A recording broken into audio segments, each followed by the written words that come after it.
सभापति महोदय, पिछले दिनों हम लोग अखबारों में पढ़ते थे, टीवी चैनल पे देखते थे कि किराए के ऊपर किसान को लेकर के आए।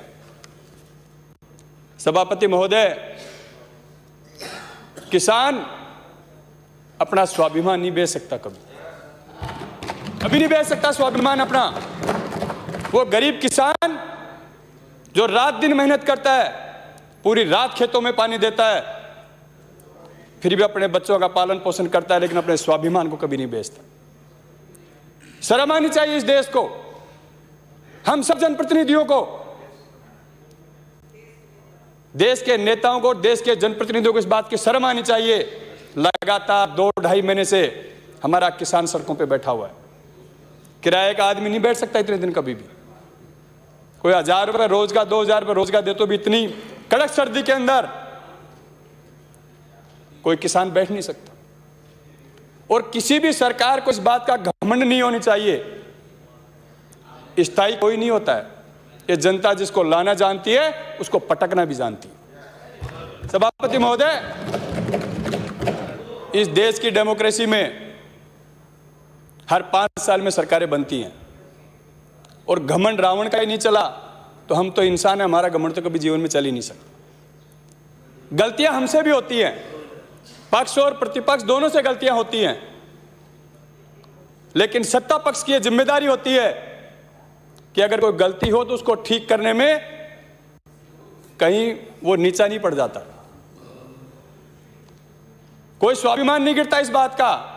कई बार बिल विधानसभा में हम लोग भी लेकर के आते हैं, उनमें त्रुटियां होती हैं, फिर उन बिलों को ठीक भी करते हैं। क्या हालात हैं देश के? लाखों लोग सड़कों पे बैठे हैं, सड़कें बंद पड़ी हैं, व्यापार ठप हो रखा है। सभापति महोदय, मेरे विधानसभा के आसपास जो दिल्ली से जो माल ट्रेवल होता है, रोड़ी बजरी का अच्छा काम, रोड़ी का अच्छा काम चलता है, हमारे वहाँ पत्थर का। अभी पिछले दिनों 2-3 क्रेशर वाले मुझे मिले कि महीने का 50 लाख रुपए का लॉस हो रहा है। बर्बाद हो जाएंगे वो लोग थोड़े बहुत दिन में। अगर ये स्थितियां चलती रही तो वो लोग बर्बाद हो जाएंगे। और गरीब की हाय जब लगती है सभापति महोदय, तो गांव में कहावत है, बोलो जड़ा मूल से खो देती है गरीब की हाय।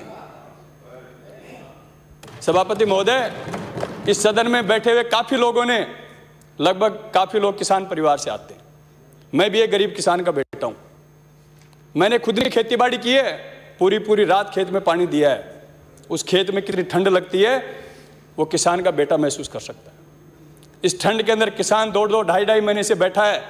मैं पक्ष और प्रतिपक्ष से निवेदन करना चाहता हूं कि हम सब लोग मिलकर के केंद्र सरकार से यह निवेदन करें कि अपने घमंड को छोड़े और किसानों की बात को सुन करके किसानों को राहत देने का काम करें। सभापति महोदय, प्रदेश और राजस्थान पिछले 2 साल में, यह सबको पता है, पूरे सदन को पता है, पूरे राजस्थान को पता है, विकास की गति को आगे बढ़ाया। लेकिन पिछले 1 साल पूरे विश्वव्यापी कोरोना महामारी ने हमारे प्रदेश की नहीं, पूरे देश के, पूरे विश्व की विकास की गति को रोकने का काम किया। लेकिन उसके बावजूद भी मैं धन्यवाद देता हूं हमारी सरकार को, मुख्यमंत्री महोदय को, कि एक अच्छा प्रबंधन कोरोना काल में किया कि इस राजस्थान में व्यक्ति भूखा जगेगा लेकिन भूखा सोएगा नहीं। अच्छा प्रबंधन हुआ, उसकी सराहना पूरे देश ने की, प्राइम मिनिस्टर महोदय ने भी की। इस बात को, सच्चाई को स्वीकार हम लोगों को करना चाहिए। सभापति महोदय, पिछले 2 साल में जब मैं विधानसभा में आया जीत करके, मेरी विधानसभा के जब प्रशासनिक सिस्टम को मैंने देखा, सभी हॉस्पिटल खाली पड़े थे, स्कूलें खाली पड़ी थी। विराटनगर में घुसते ही पता चलता था कि सड़कें कैसे हालात थे, 1.5-1.5, 2-2 फुट के गड्ढे थे। सभापति महोदय, मैं बड़े गर्व के साथ कहता हूं कि पिछले 2 साल में मैं अगर मेरी विधानसभा की बात करूं, 144 करोड़ रुपए सड़कों के मुझे मिले, और आज उनमें से 70 करोड़ के काम शुरू हो चुके हैं। और हम सब लोगों को मिलकर के, मैं प्रतिपक्ष के नेता और उपनेता दोनों बैठे हैं, एक बात सदन को बताना चाहता हूं। पिछली बार भी मैंने निवेदन किया था, अभी सड़कों की बात चल रही थी, हमारे सिवाना से आने वाले माननीय सदस्य ने बताया कि सड़कों के हालात क्या है। सभापति महोदय, CRIF central road infrastructure fund जो हमारा हिस्सा है केंद्र की सरकार में, पिछले 2 साल से केंद्र की सरकार उसको रोक करके बैठी है। पिछले 2 साल से, मैं रिकॉर्डेड बात कर रहा हूं आपसे, मेरे पास प्रूफ है इस बात का।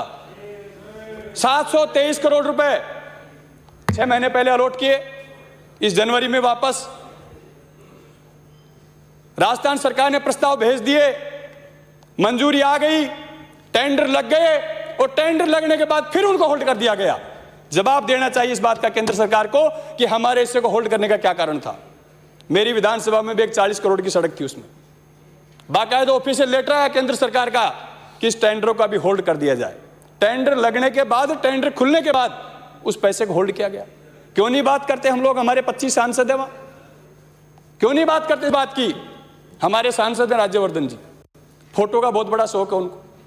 जहां भी आया दूसरे दिन अखबार में प्रेस विज्ञप्ति। कई बार तो उनको ये नहीं पता चलता स्कीम केंद्र की है राज्य सरकार की। प्रेस विज्ञप्ति लगाने का बहुत बड़ा शौक है उनको भी। अब मैंने उनसे कहा कि इस रोड की प्रेस विज्ञप्ति तो आप बड़ी बड़ी लगा रहे थे, अब केंद्र सरकार ने होल्ड किया, इस होल्ड को भी आप तोड़वाइए, लेकिन कोई जवाब नहीं है। सभापति महोदय, हमारे राजस्थान का हिस्सा जिस तरीके से काटा जा रहा है केंद्र सरकार के द्वारा, पक्ष और प्रतिपक्ष को दोनों को मिलकर के इस मामले में बात करनी चाहिए, क्योंकि पैसा हमारे विकास का है। किसी की जेब से पैसा नहीं जा रहा, हमारे विकास का पैसा है, हमारा पैसा है, जो हमारा अधिकार बनता है केंद्र सरकार में, उसको 2 साल से रोकने का काम किया जा रहा है। डॉक्टर्स के हालात क्या थे आज बात कर रहे हैं। उपनेता महोदय भी चिकित्सा मंत्री रहे हैं। मेरी विधानसभा में 44 पोस्ट थी डॉक्टर्स की, जिनमें से जब मैं चुनाव जीत के आया तो 19 पोस्ट भरी हुई थी। हम डॉक्टर के पीछे पीछे भागते थे कि डॉक्टर साहब आ जाओ, आपको हमारी विराटनगर में लगवाएंगे। डॉक्टर आने को तैयार नहीं थे। आज हमारी सरकार ने डॉक्टरों की भर्ती की और आज शायद 1-2 सीट खाली है, बाकी कोई सीट हमारे यहाँ खाली नहीं है। जयपुर जिले में सीट खाली नहीं है, आसपास की विधानसभा में सीट खाली नहीं है, क्योंकि डॉक्टरों की भर्ती की।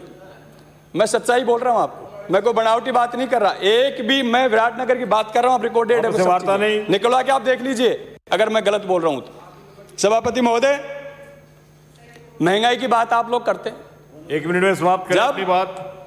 सभापति महोदय, मैं तो छोटा भाई हूं, आपको थोड़ा टाइम तो दो, कभी कभी मौका मिलता है बोलने का। सभापति महोदय, महंगाई की जब हम लोग बात करते थे, डीजल पेट्रोल की जब कांग्रेस की सरकार केंद्र में मनमोहन सिंह जी की सरकार